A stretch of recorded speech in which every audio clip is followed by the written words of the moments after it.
안녕하십니까. 계속해서 대구 경북 소식입니다.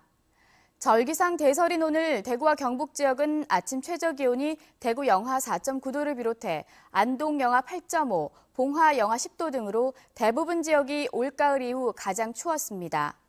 낮 최고 기온은 대구 8도, 구미 6, 안동 4도 등으로 어제보다 조금 낮겠습니다. 대구기상지청은 경북 북부 지역에는 오전 한때 5mm 안팎의 비나 1cm 안팎의 눈이 내릴 것으로 예보했습니다. 내일은 아침 최저기온 대구 영하 2도 등으로 대부분 영하로 떨어지겠지만 낮 최고 기온은 대구 10도 등으로 오늘보다 오르겠습니다.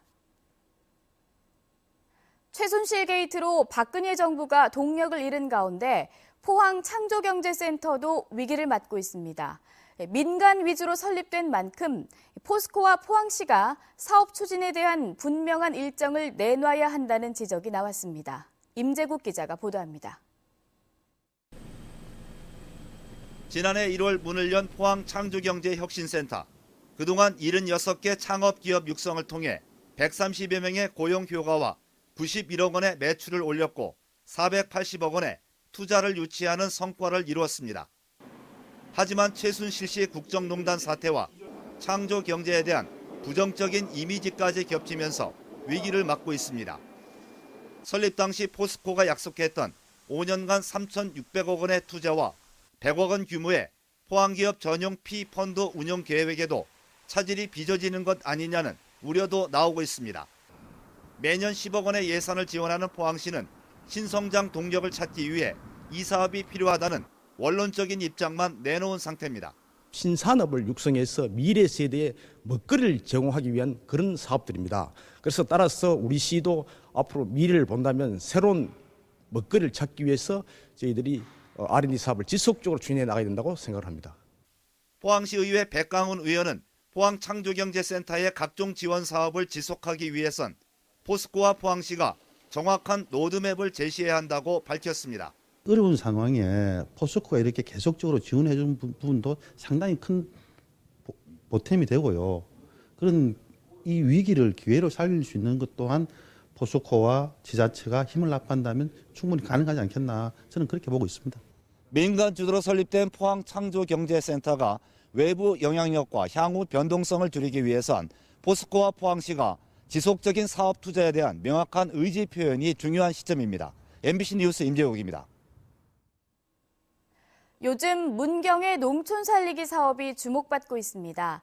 농촌 체험뿐 아니라 생태자원에 마을마다 특색을 더해 도시민을 유치하고 있기 때문인데요. 올해 귀농 귀촌 인구가 600명에 가깝습니다. 김건엽 기자가 보도합니다. 전통 도자기의 고장 문경에서도 가장 많은 도예공방 11곳이 몰려있는 문경읍 관음리에 도자기 활성화 센터가 문을 열었습니다.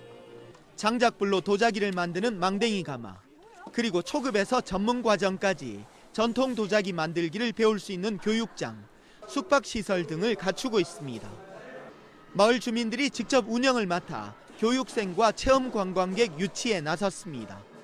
체험객과 또 연계해서 지금 이제 회원제로 모집을 하고 있습니다. 전체적으로 연계한다면은 이 지역의 소득 사업으로 갈 수 있는 오미자로 유명한 동로면 오미자 권역과 접근성이 좋은 삼북면 운달산 권역에도 도농교류와 체험에 필요한 시설이 들어섰고 농안면 분기 권역은 내년에 완공될 예정입니다.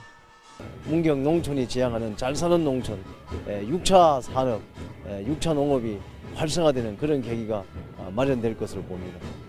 지자체가 예산을 투자하고 주민들이 운영하기 때문에 실질적인 소득원이 되기 위해서는 사후 관리가 중요합니다. 올 10월까지 문경의 귀농 귀촌은 410가구 585명으로 작년 이맘때보다 70% 정도 늘었고 관광객도 1,000만 명을 목표로 순항 중입니다. MBC 뉴스 김건엽입니다. 2017학년도 대학 수학능력시험 성적이 오늘 수험생들에게 통보되면서 대입 일정도 빠르게 진행됩니다.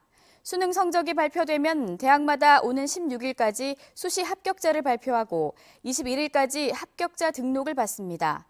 이후 29일까지 미등록 충원을 하고 31일부터 내년 1월 4일까지 정시 모집 원서 접수가 진행됩니다. 입시 관계자들은 정시 모집 비율은 전체의 30%지만 수시 2월 정원이 10%가량 된다며 모집군별 대학을 정한 뒤 2월 인원을 확인해 지원 전략을 세울 것을 조언하고 있습니다. 자원봉사자의 날을 기념하고 지역의 자원봉사자들을 격려하기 위해 오늘 오후 2시 반 문화예술회관 80홀에서 제20회 대구 자원봉사자 대회가 열립니다.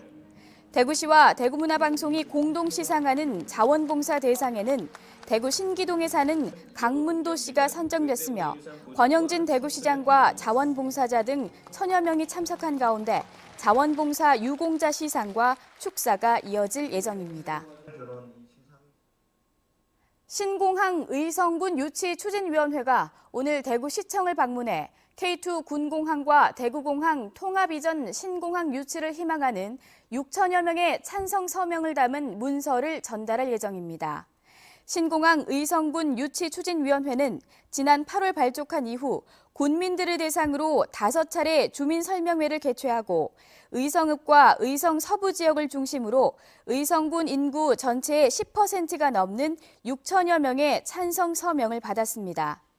한편 국방부는 오는 16일까지를 기한으로 예비 이전 후보지를 정하는 용역을 진행하고 있습니다. 대구시 보건환경연구원은 겨울방학을 맞아 초등학교 5, 6학년과 중고교생들이 보건연구 실험 실습을 무료로 체험할 수 있는 청소년 보건연구 체험교실을 운영하기로 하고 참가자를 모집하고 있습니다. 다음 달 5일부터 6차례 걸쳐 진행되며 한 번 교육에 10명씩 구성돼 식품 첨가물에 대한 각종 실험과 식중독 원인균에 대한 미생물 실험 등 다양한 실험 실습 프로그램을 무료로 체험할 수 있습니다. 구미시의 자동차 등록 대수가 20만 대를 돌파했습니다. 구미시 차량 등록 사업소에 따르면 최근 구미시의 자동차 등록 대수는 승용차 16만 1000여 대를 비롯해 화물차 2만 9천여 대 등으로 20만 대를 넘어섰습니다. 이런 수치는 지난해 말 19만 5천 대에 비해 2.6% 증가한 겁니다. 네, 이상으로 생활뉴스를 마칩니다. 고맙습니다.